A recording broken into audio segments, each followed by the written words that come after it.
se rentrer en action. Cela fait plusieurs jours qu'ils ont quitté l'Alsace pour rejoindre cette avenue des Champs-Élysées reconstituée quasiment à l'identique sur la base aérienne de Brétigny-sur-Orge.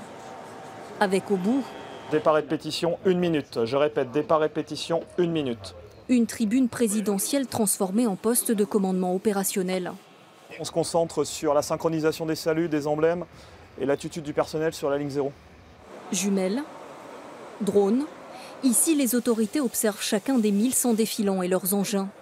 Alors, à l'autre bout de la piste, il y a forcément un peu de pression pour le lieutenant Frédéric, désigné porte-drapeau du 15-2 en première ligne. C'est un grand rendez-vous pour nous, le 14 juillet. C'est un moment unique dans l'année où on se retrouve avec les citoyens. Et on se doit d'être impeccable aux yeux de nos Français. Donc, surtout nous, la garde au drapeau, on est les ambassadeurs du régiment. Donc, on doit être impeccable devant tout le monde. Décompte, 10, 9. Au moment du 8, départ, 7, la concentration est maximale. 5, 4, 3, 2, 1. Top répétition. C'est parti pour 15 minutes de parade dans les conditions du réel. Vitesse imposée, 14,4 km/h pour un mouvement d'ensemble où les différentes unités ne doivent rien laisser au hasard. De la posture des hommes. L'étendard n'est pas horizontal. Allez, corrige. Synchro, ok. À la position des blindés. Ce qui est difficile, c'est surtout les alignements. Les alignements, c'est quelque chose qu'on n'a pas l'habitude de faire en véhicule. En général, ce genre de défilé, on le fait à pied. Donc pour moi, c'est la première fois en véhicule. C'est assez difficile à gérer les alignements et la distance avec le véhicule devant. On était entre 14 et 12 km/h.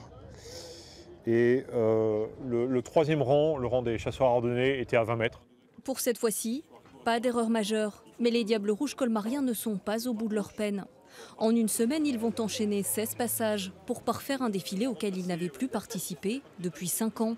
Une présence symbolique en cette année de commémoration du centenaire de la Grande Guerre, mais aussi une reconnaissance. Le 15-2, eh bien, les quelques années récentes, a été engagé sur des théâtres d'opération exigeants, rudes, voilà, notamment l'opération Barkhane avec le Nord-Mali ou également l'opération Sentinelle l'an dernier.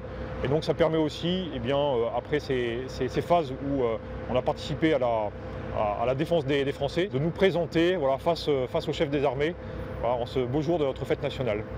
De l'Arc de Triomphe à la place de la Concorde, parmi 5000 hommes, ils seront 40 à représenter l'engagement alsacien. Pour la première classe Sondra comme pour d'autres, ce sera un baptême. J'ai jamais vu un 14 juillet en réel, je l'ai toujours vu à la télé. Et maintenant, mon premier 14 juillet, je le fais, je suis au milieu en fait. Je fais le 14 juillet. Plus que quelques heures avant d'incarner avec fierté l'unité de la nation et certainement de vivre un moment inoubliable. Demain, ils le savent, c'est tout un pays qui les regardera.